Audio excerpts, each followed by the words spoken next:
The Adventures of Frank Race, starring Tom Collins.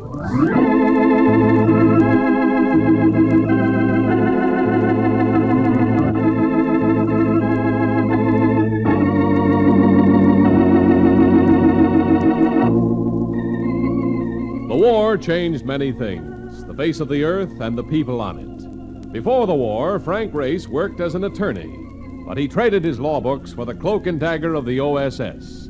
And when it was over, his former life was over, too. Adventure had become his business. The Adventures of Frank Race. And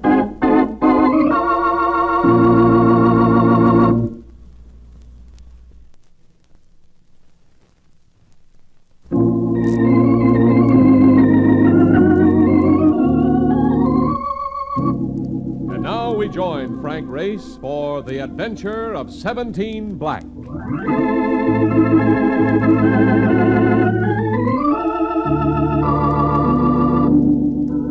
Saratoga, city of sport and health, where you can watch the thoroughbreds come thundering into the stretch or increase your physical efficiency with its spring water and sunshine. But my sport of the moment wasn't taking place in the sunshine. And I'm afraid the healthful effect of its atmosphere was rather dubious. Number 17, Black. Now you're coming up, Mr. Race. Yeah, it's about time after what I've dropped here tonight. I'll let that ride again. Aha! At last I find you. Oh, hello, Mark. Thought you were in New York. Place your bets, please. I was sent up here to find you. We gotta get going. Come on. What's your hurry? I'm busy. You're gonna be busy. You got a hasty task for Universal Indemnity. The embezzlement job, and they want you right now. Number 17, Black. Looks like you're in the groove, Mr. Race. I've got luck on my shoulder. Leave it right there, Eddie. I'm letting it ride. Oh, no, we ain't, Eddie. Push it this way. We are heading for New York. Yeah, but, Mark, I'm just beginning to win. You ain't gonna win by leaving it there. Let's blow. This is important. Place your bets, please. Well, suppose you're right. Come on. Certainly I'm right. Nobody can keep playing one number on that thing. It just ain't in the books. Yeah, hold it a second. 17, Black. You see what I tell? Hey, you won again. Yeah, I would have won. If you hadn't picked up the bet. Hey, look, maybe we ought to go back and play that thing for a while, huh? You're hot. Come on, Mark. We're heading for New York.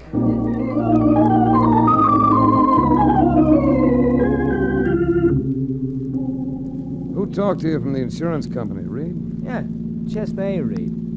I told him you wanted a little time to yourself, but he said I was to get you anyway. He told me all about it, see, so I could brief you. What's the story?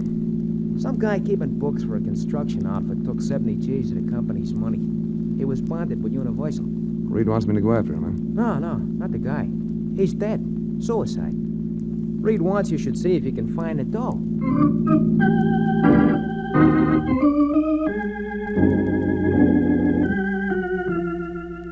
Yeah, at Universal Indemnity, I got the details. The alleged embezzler had been a man named O'Connor with a home in Yonkers. I had Mark drive me over there to see his wife. What's the use of talking about it? Johnny's dead. After a while, I suppose I'll be able to tell myself I've still got a baby. Baby?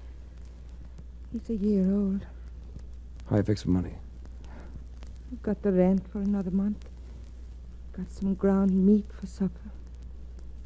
Guess I'll have to get a job pretty soon. Didn't your husband have insurance? $8,000 worth. But we'll never get any of it. Not if they call him suicide. Oh, it should have occurred to me. How did he die, Mrs. O'Connor? He was found in the garage, shot in the car. Carbon monoxide. I see. They'll never convince me that he committed suicide. Not Johnny. Enjoyed life too much. Why, he was right in the middle of making a crib for the baby. And if he stole that money, where is it? I understand there was a confession. A fake. Even if it is in Johnny's handwriting. Here it is. Mm-hmm. I'm taking the only way out. When they audit my records, they'll find I've misappropriated $70,000. Try to forgive me, Johnny. He never took that money. Well, possibly not, but it's missing. And your husband is dead. If we're going to prove him innocent, you'll have to help me. Oh, I'll do anything. Did your husband have any friends in the company or particular enemies? Irving Dalton, the chief accountant. He always treated Johnny like a laborer. See, Johnny used to carry a hod, but when the baby was coming, he took a night school course in bookkeeping to better himself. Did Dalton hire your husband? No.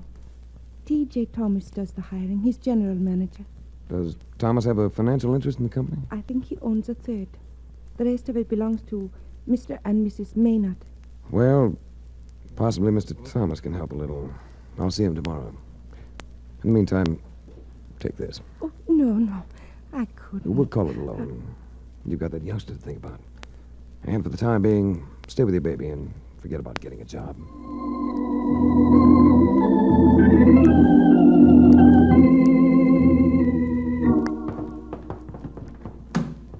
Take me back to the city, Mark. What's cooking? Know anything about a family named Maynard? Ah, certainly a hard bunch to get along with. The old man's a retired cement finisher. See, the boys, they don't believe in labor of any kind. No, you're working in the wrong neighborhood. The Maynards I refer to are the big-time contractors. Oh, big shots. No, I know. Hey, Race, What is it? that sedan behind us. What's that they're waving out the window? It's a Tommy gun. Right. You better do some twisting. They're waving it at us. I'm doing the best I can. You got a gun? In my hand. But against that firepower... He's gaining on me, Race. We're gonna get it.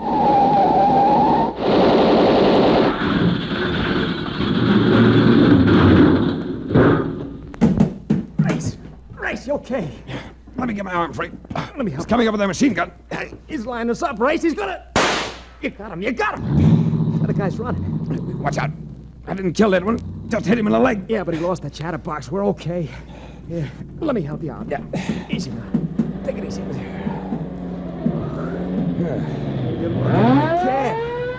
What kind of a deal is this anyway? Looks like a lethal deal, Mark. Somebody's playing for big keeps.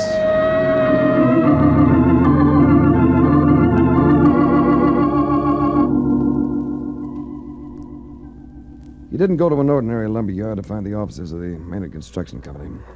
They took up half the 14th floor of a skyscraper. I was impressed by the handsome paneling, the ancestral portraits, and the cocktail party that was going on. Well, the place was rocking. It was only after quite a bit of elbow fencing I was able to force my way to a waiter. He promised to locate T.J. Thomas for me, but it was at least 15 minutes before I got a reaction. Mr. Race? That's right. I'm Irving Dalton, chief accountant for the firm. You've been moving around, so you're a little dazed. You didn't come here on business, I hope, not this afternoon. What are you celebrating? Lifting of a mortgage? Just a little party in honor of State Senator Humphreys. All this for a state senator? What would you do for a governor?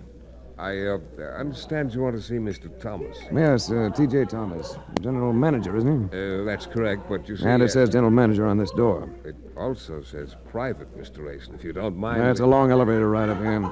I'd like to conclude my business this time. So, if you ask me, I don't think it's a good idea. Really, darling, no one asked you. Hold it a second. If you don't mind, this is rather private. Sort of board meeting. No, I don't mind at all. I'm most anxious to talk to the board. Now, wait a minute. My name's Race. I represent the Universal Indemnity Company. I'm here concerning the claim on your bookkeeper, O'Connor. Oh. Well, in that Come case... right in, Mr. Race. I'm Sandra Maynard. This is Mr. Thomas, our general manager, and my husband, Arthur Maynard. What do you want to know, Race? Several things. But first, I'd like to express a personal opinion. Your bookkeeper didn't steal anything, and he didn't commit suicide. He was murdered. Dear me. Headlines. Headlines. Sandra, my darling, your Welfare League group will buzz about this one. Oh, Arthur, shut up. This is very interesting. Are you ready to prove that someone else misappropriated the money, Mr. Race? Not yet. But that much money doesn't just disappear. There's an outright case of embezzlement. The books speak for themselves. I should think so. Oh, of course. You know all about the records, don't you, darling? I don't know what keeps me from clawing your face off. And I'm warning you, Arthur, if you don't stop... Witnessing marital Donna Brooks has never been to my liking, so I eased out of the room. and bumped into as delectable a bit of fabric as I'd encountered in several days. A tawny blonde with a benign eye. You look sort of grim. You know those people in there? Sandra and Arthur Maynard? Sure, I know them. What's the pitch on their relationship? You sound like someone sent out to watch the silver. And I've run into a defendant of the family honor. Oh, not me. I know them, but I don't play in their yard. And never will. They don't get along. It's embarrassing. Well, that's because they're going to be divorced. He used to be her teacher at college. I guess they never straightened it out. Make quite a clatter out of it, don't they? This whole party has turned into a clatter. I think I'll go home. You care to come along? Most encouraging invitation I've had in weeks. Lead on, fair lady. Lead on.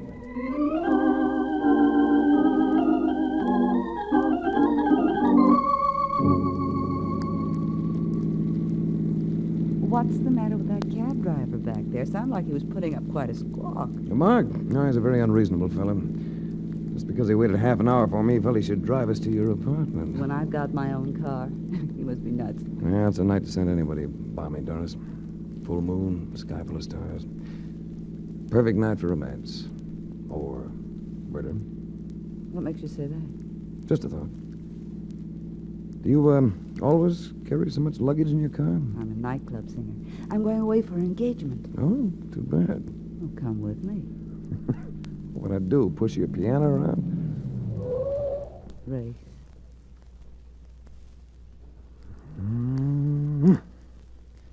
Yeah, maybe I should come along and push your piano around. Come inside.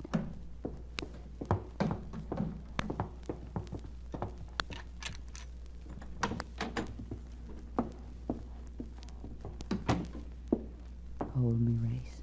Delighted. But first, let's have a little light. What are you doing? Removing this pistol from your purse. What is it? Part of the new look? Oh, Race, don't be like that. I'll go for you if you let me. I might even postpone going away. How would you like to talk about a man named Johnny O'Connor and $70,000? I might. There's something that might interest you in the bottom drawer of that bureau. Seems to be stuck. So are you, sucker. Nice work, Doris. Now we can get rid of this chump for good.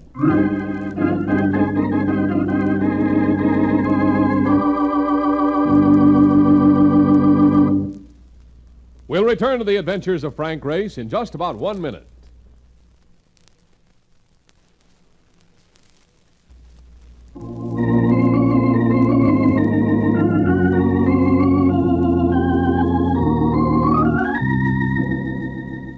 And now, back to the adventures of Frank Race.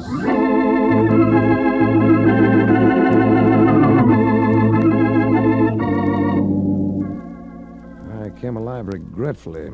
The hazy conviction that my head had grown at least double and was still trying to expand. I told myself irritably this was no procedure for establishing Johnny O'Connor's innocence, nor securing his insurance for his wife and child. Then I caught voices, and I knew my best bet would be to play dead. Any sign of life back there, Rocky? Nah, he's out cold. Better take a look and see if he's coming to. Relax. Will you? When I slug them, they stay out for hours. Well, flash a light on him and make sure. Okay. Out cold as a mackerel. Good. Here's the top of the hill. You, want them up front, don't you? Yeah, right behind the wheel here. Give me a hand. All right. Yeah. There we Oh, this guy's big. He's hard to lift, all right. Let's give another heave. Yeah, that's good. Now pour the liquor over it.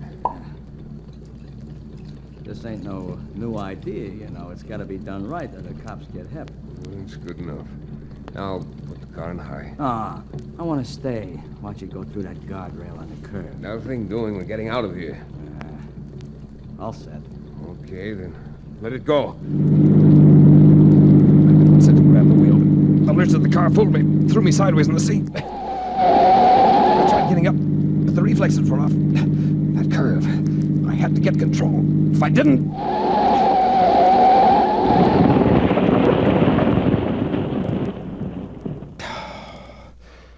Don't ever do that to yourself.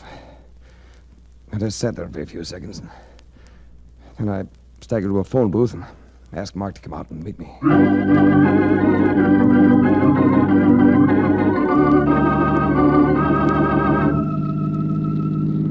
All I can say is it was your own fault. If I'd have been tagging along, it probably never would have even happened. I warn yous about that dame. Well, she's very attractive, Mark. In spite of what occurred, I shall continue to think of her wistfully. Nah, she had a look. You know me, I never miss on dames. I agree. As the poet says, they're the most dangerous species. Most dangerous of the species, Mark. You take it from me, they ain't of anything. When it comes to working angles, dames are all by themselves. What are we gonna do with his car? Take it back. It ain't cracked up as much as my cab was. Ain't a bad car at all. Whose is it? The registration says it belongs to Thomas and Humphreys. Used car sales. That's where we're taking it? At midnight? The joint will be shut tight in Atlantic City in December. Well, let's get inside. You know something? They could call this breaking and enter. You mind? Not so long as the cause is just. They need a new door here. You want my flashlight? Yeah, street light's enough. You take that filing cabinet, see if you can find any papers on the car. I'll try the desk. Okay.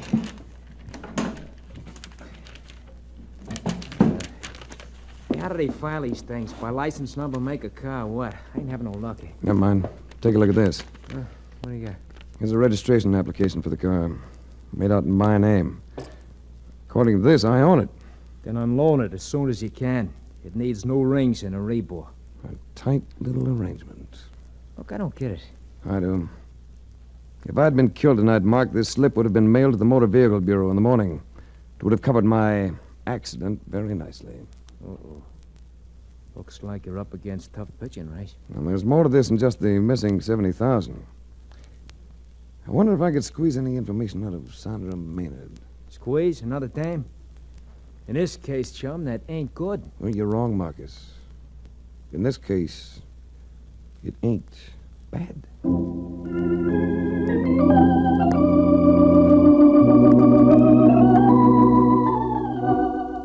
The home of Sandra Maynard turned out to be one of those structures that a locksmith and a couple of carpenters could turn into a hotel over a weekend. The lady of the house greeted me in a sequence, something that gave almost as much flash as she did. I instantly recognized one quality in her that I tabbed as dynamite. While you were with her, she'd make you forget all the other women you'd ever known. After our scrambled meeting last night, this is rather unexpected. But it's nice. Cigarette? Thanks. There'll be drinks along the moment. Manhattans and martinis. I'm sure you must like one or the other. There have been occasions when I've gone for both, to my eventual distress. You're attractive, Race. But then I suppose you already know that. You're, rather direct, Mrs. Maynard. And I'm sure you make good use of the trait. It saves time. Oh, don't say Mrs. Maynard. I hate the name. Call me Sandra. Everyone does. Even my chauffeur. I'm flattered. I wonder. Have I stepped off on the wrong foot? With your facade, why worry? Suddenly I do find myself worrying. Do you mind if I try to impress you, Race? I think I'd enjoy it. Why did you come to see me? To talk business. Can't it wait? I don't think it should. Race, I have a feeling that you might be crusading. Did you know Johnny O'Connor? Do I look the type to know anything about a construction company? I inherited the thing from my father. I care so little about it, I've given my husband a quarter interest to get rid of him. What about your Johnny O'Connor? He was the bookkeeper who was supposed to have committed suicide after embezzling $70,000. And you don't think he did? Either one. Well, it seems that he handled the expense accounts for the firm. Entertainment bills, items like that. I don't get the significance. The state's attorney general has been asking for funds from the legislature to investigate contracted bids for public works. Been complaints that your company's had inside information on supposedly sealed bids. So a lot of expense vouchers in your office became too hot to hold. Expense vouchers that might have been linked with the bribing of public officials. Oh. What does all this have to do with that bookkeeper? Well, shall we say that with all those vouchers missing, say, $70,000 worth, O'Connor would be the patsy with nothing to back up the entries in his books. Especially if he weren't around to offer excuses. I'm afraid you've lost me, Race. I let Thomas run the company. And you know nothing about this? Nothing. But I do know one thing. What's that? I'm glad you came into the picture. Thanks. I'm gratified. Oh, stop looking at your watch. You don't have to rush off, Ray. Yeah, it's getting late, and I've another call to make. On another woman? On your chief accountant, Irving Dalton. I want to see you again. If you'd care for my case history, I'm 26 and rather wealthy. In about 60 days, I shall no longer be encumbered with a husband. An interesting deposition. Don't worry. You'll never be lonely.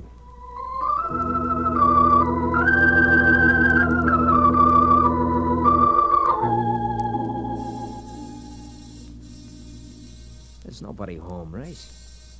Should be. This hour. Yeah, why don't you try to knob? There's nothing like the direct approach. Should have blended that earlier this evening. From Sandra Maynard. There ought to be a light switch here somewhere. That's better. Now it. Hey, Race. Yes. It's Dalton. Look at his throat. Somebody must have choked the wadding out of him. He must have been showing signs of weakening. Let's get going, huh? No, let's look around. Uh-oh. Open the door, but keep behind it. Okay. Didn't know if it'd find you awake, Dalton. Take a better look, Thomas. You'll notice he isn't awake. Say, what is this? Well, I know some inquisitive gentlemen who'd call it homicide. Where do you think you're going? I'm getting out of here. Not yet. I had nothing to do with this. Possibly not. But I have a hunch we can tie you in with Johnny O'Connor's murder. I had nothing to do with it. Oh, then you know it wasn't a suicide. No, I... Mark, dial the homicide bureau. Now, wait a minute. Why can't we sort of talk this over? We can. Why don't you start in? In the first place... Race, look outside the window!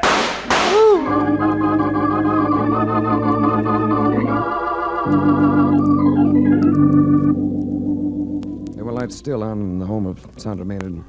I told Mark to drift around the grounds, keep his eyes open, and then I rang the bell. The butler, appearing in a robe, insisted that his mistress had retired. I had him take me to her bedroom suite where we found her still up. She dismissed the butler. You mind if I go on brushing my hair, Race? Not at all. It doesn't disconcert you? You know very well it disconcerts me, but at the moment there's something else. What else, Race? I just came from Dalton's apartment. He's dead. Wait. And so is T.J. Thomas, your general manager.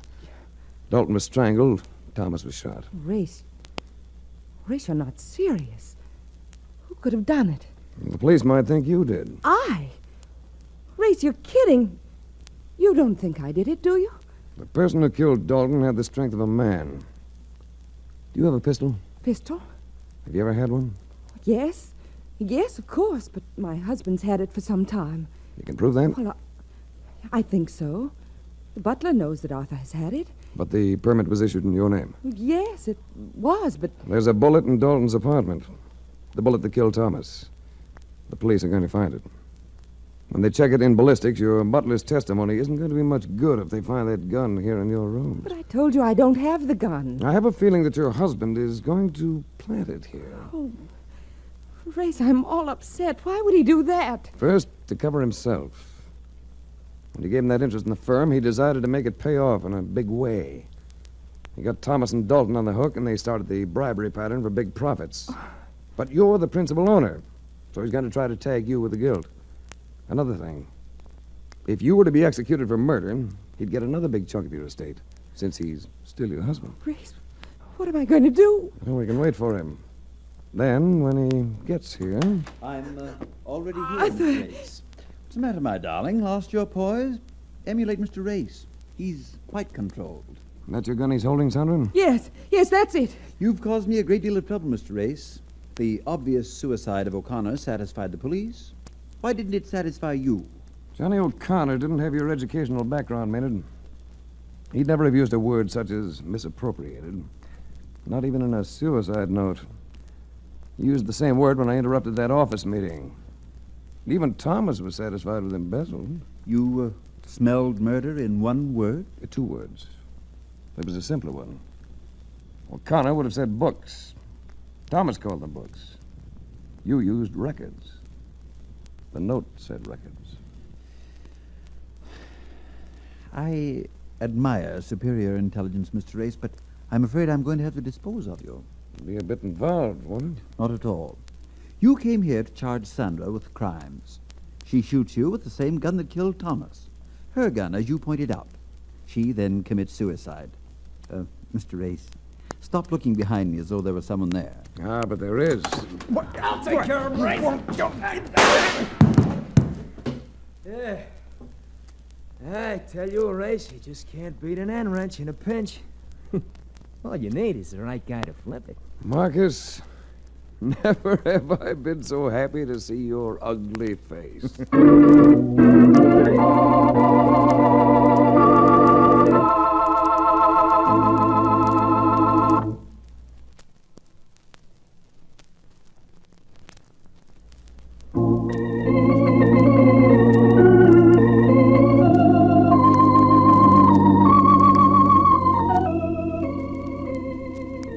The Adventures of Frank Race, starring Tom Collins with Tony Barrett as Mark Donovan, came to you from Hollywood.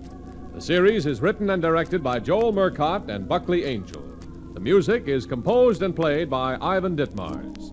Be sure to be with us again this time 1 week from today for another dramatic chapter in The Adventures of Frank Race. Art Gilmore speaking. This is a Bruce Eells production.